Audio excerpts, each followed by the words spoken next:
Great Bubba Ventrone right off the gates, man. Good to see you, Coach. I don't think I've ever been called the Great Bubba Ventrone. Well, First time for now everything. you got it. And I Now think, you got it. by the way, people have dropped the ball previous to this then if they haven't. Yeah, That's what I would say. That feels like a their problem more than anything else. How you doing, man? Good, just fresh off the practice field. I'm doing great. We've had a really good offseason so far, so excited. You know, we'll get into all the new rules and what you're seeing out here, but I did want to go back to last year. And I remember it was around this time that we interviewed you. We were actually over in the undisclosed location at that time. We interviewed you, and you were like a shot of adrenaline. When we interviewed you, and Z and I said, "Gosh, that dude is ready to roll." And then we saw this season play out, and we haven't, I don't think, had a chance to talk with you at length since all of that. But we'd see these images of you in a helmet in the locker room in these post-game ceremonies as Coach was giving the post-game. It's the best. It was so great, and your enthusiasm for it. When you look back on last year, a season that had everything, can you put it into perspective now? Yeah, I think so. It was a fun year for sure. To win football games, we won a lot of close football games. And we won a lot of those games off of kicks. Yes, I was going to say a lot of special teams. So there was a lot of contributions from our units. You know, we blocked 3 field goals, and we won all the games we blocked field goals in. We led the league in blocked field goals, which is great. I'm really excited about our core group going into this training camp.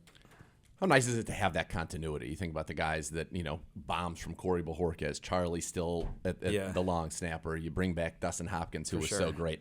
Just on that side of it alone, how nice is that continuity? The consistency with the specialist group is so important to the overall, special teams unit. And to be able to have all 3 of those guys back and return is awesome. We're so far ahead with our core group of where we were at this point last year because at least the guys that are returning have been in the scheme and they're not learning everything for the first time. Yeah.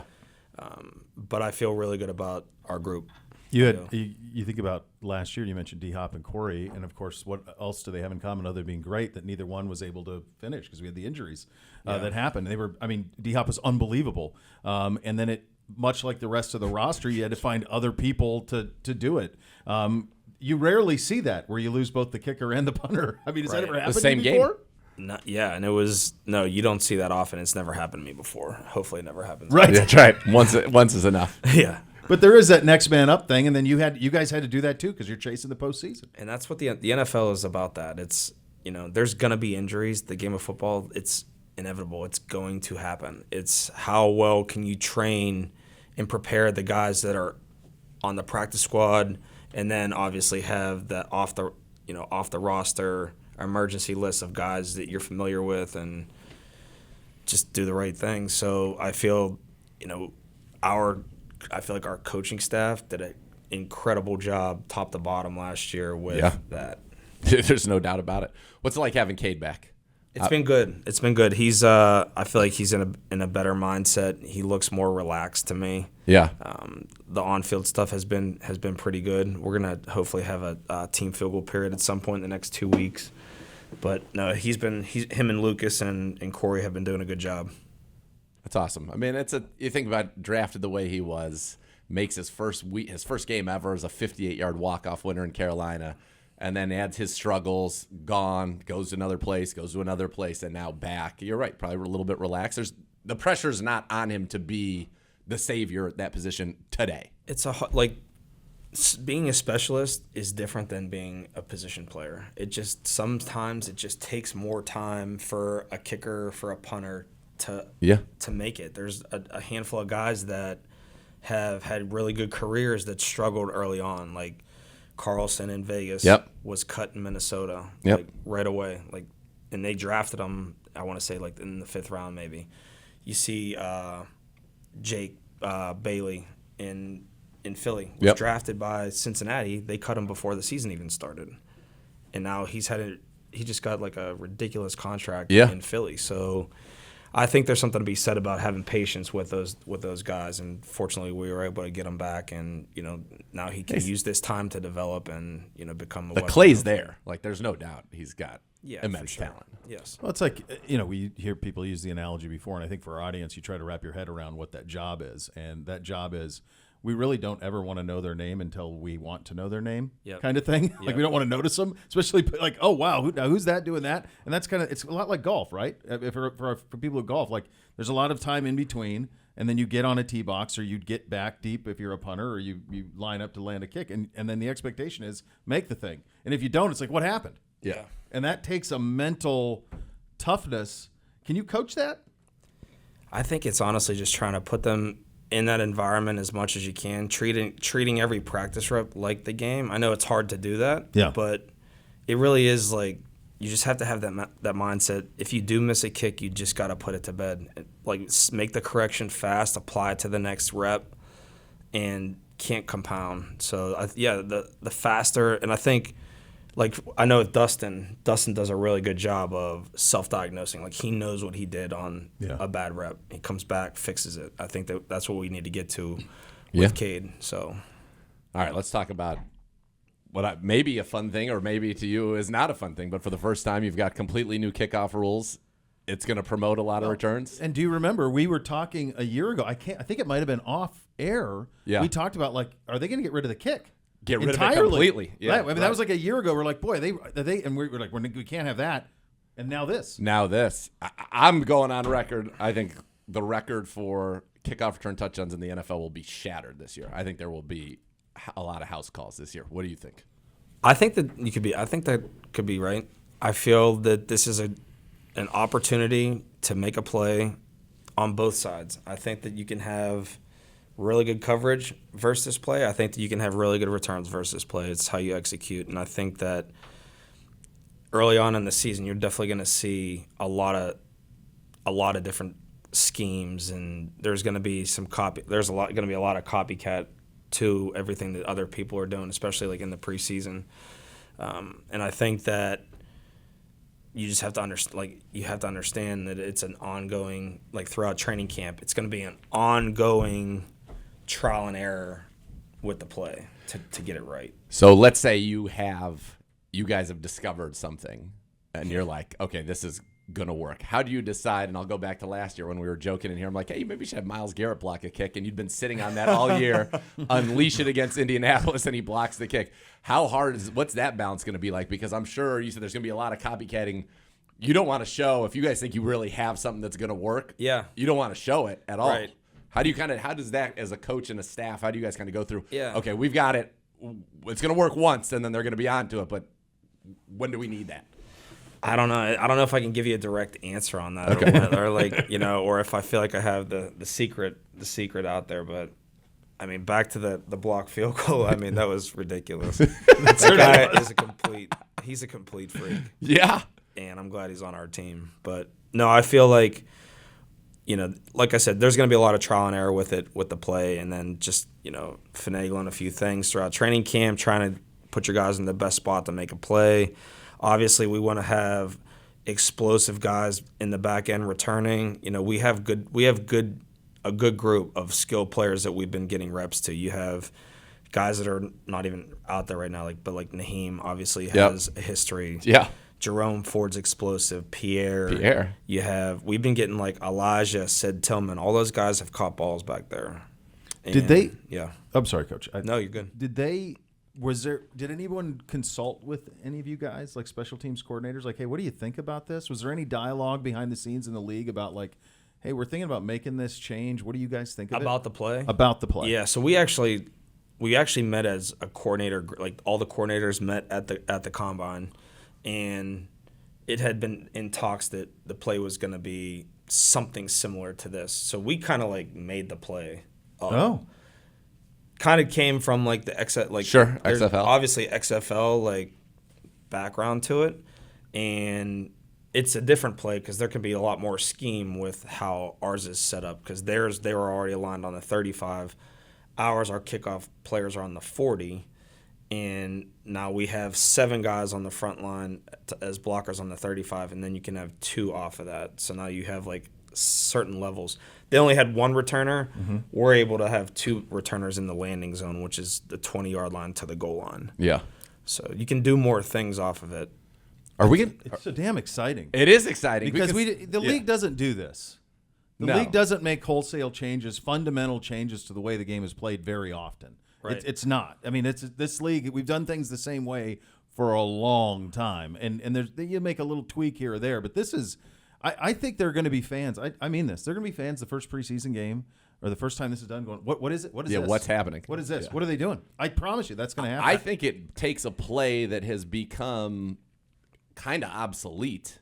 And kick returners in some ways because, you're a good kick returner, we're just going to kick it out of the end zone. And all these guys in the NFL now, I mean, that's the other thing is just the leg strength around the league. They can just kick it out of the end zone so you can't return it. So now I think it has a chance to be a very exciting play. And you might see, I mean, I could envision a scenario where you guys go out there and say, we're going to throw Joel and Wyatt and like our big guys out there. And if we can win our one-on-one blocks, and he makes one guy miss, he's gone. There's only one level of defense, right? And I think that there will be more balls returned that are in the end zone. I don't think in the last couple of years you see balls going into the end zone. No one's even going to try to field it. Well, now you have to down every ball. You can't just give the iron cross and the ball hits the ground and it's a touchback. You have to catch and down every single ball. Okay. If the ball lands, I didn't know that. If the ball hits inside the 20-yard line and rolls into the end zone and you take a knee, it's a touchback, but it goes to the 20. Okay. So they're incentivizing returns. Yeah. I like that. If the ball's kicked into the end zone in the air and downed, it's a touchback. It goes to the 30. If the ball falls short of the 40-yard line, if the ball falls short of the 20-yard line, it's like they blow the whistle dead. It's like the ball was kicked out of bounds. The ball goes to the 40. So they're trying to get everything to land between the 20 and the goal line. Yes. I like it. There are, you could argue there aren't many things in sport that are unilaterally more applause the boom than a kick return touchdown. Oh my God! We just haven't seen that many. You're gonna see some plays throughout the league this year for sure. You're gonna see more. I said it earlier with the media. I said you're gonna see higher profile players back there.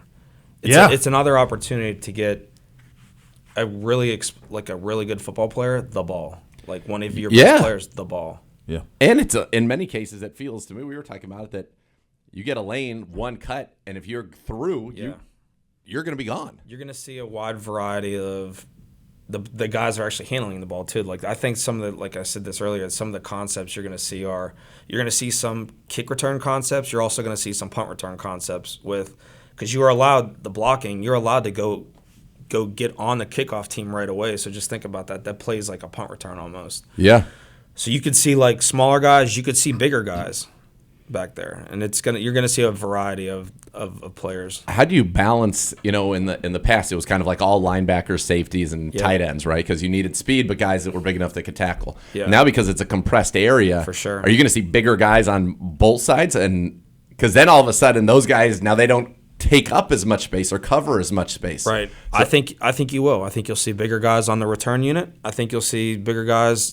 They're going to have to be. You're going to see definitely some more defensive, bigger bodies on the kickoff unit that know how to use their hands well. Yeah. Have you had some more high-profile guys come up to you and say, "Hey"? Yeah, we have. Can I interest? I want. You want to look my way? Yeah. So when they do that to me, I say, "Well, if you want to be on the unit, you have to come to the meetings. Like you're going to be in the." So they're like, "Okay," but no, we've definitely had some more guys reach out, and I feel like when we've been practicing, there's a lot of juice in the huddle. Like those guys are because a lot of those guys that are getting reps now, like defensive players, haven't been in that huddle. They haven't done it before. Yeah. And they're excited to do it. And it's another chance to make a tackle. It's another chance to make a turnover. Yeah. Do you get a sense talking to I think it's goosebumps. This is a play that has been litigated. Dormant. It's been out of our league. Dormant. Really. I mean, the kick return has largely been out of our league in terms of taking it to the yard. Like you think of Devin Hester, right? Cribbs, Dante Hall. That's a Patterson, long time ago. All those guys. It's been a long time since you've had those guys who could and that play. When that play happens to start a game, it's the loudest any NFL stadium is ever. I mean, I remember when Giuseppe ran one back in the preseason. It was bedlam. It's bedlam. I actually remember it's so I remember cool. that play. Yeah. Cribbs and Hester with this play. Oh my gosh. It'd be over. Yeah. It's fun though. Like I think just think cool, it's though. really You cool that the players are responding to it. I think it's really cool. I'd never heard that you guys were consulted on it. I think that's really critical. And I think the winner here is going to be the fan. The fan is going to get another play that's awesome that they haven't had in the game really in about a decade. Well, think about it. We were talking about Hester and Cribbs and Dante Hall, guys that we all remember, and they were game wreckers. And it was, oh, man, they're kicking off to Devin Hester. Like, this is a must-see. And now you're going to have a play again where you can have guys that are here just because they're that good at kick returning. Remember the swag that would come with that? Oh, Like how my Hester goodness. would dance around back there waiting, or Dion. Like, are you sure you're going to kick it to me? Really? I dare you.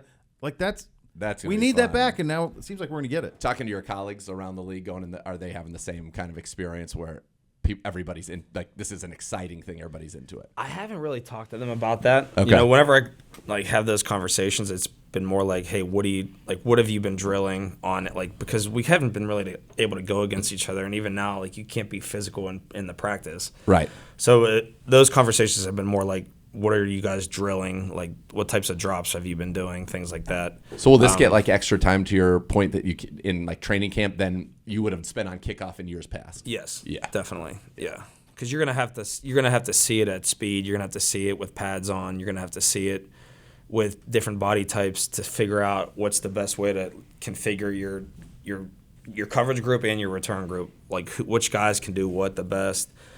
So you got to figure it out fast. I'm glad we actually have the joint practice with Minnesota. That'll be helpful. To be able to get it against another team before we actually. That's week 2, though. Is that week 2? I think it's week 2. So we'll actually have a game before that, but yeah, it'll be good to get it in a practice setting, though. When you think about like putting the helmet back on, as you alluded to earlier, as Bubba the player, like what would you have thought about this, and how would you have wanted to attack it? Yeah, I mean, no pun intended, because you talked about putting the helmet on. I literally put on a helmet, and me and Bravo were doing drops in the indoor because I wanted to see how, like, because when the ball's kicked, right? There's now before, like, the ball's kicked, you're flying, you can't hear anything, like now the ball's kicked, you're tracking the ball, you're seeing the returner, you got the location. So, like, I wanted to track it both from a return perspective and from a coverage perspective. Yeah. It's different. It's a different viewpoint.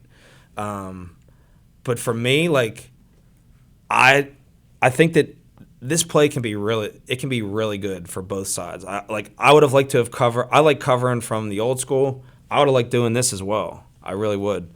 Yeah. It's awesome. It's awesome that this really is going to cool. be. I like it.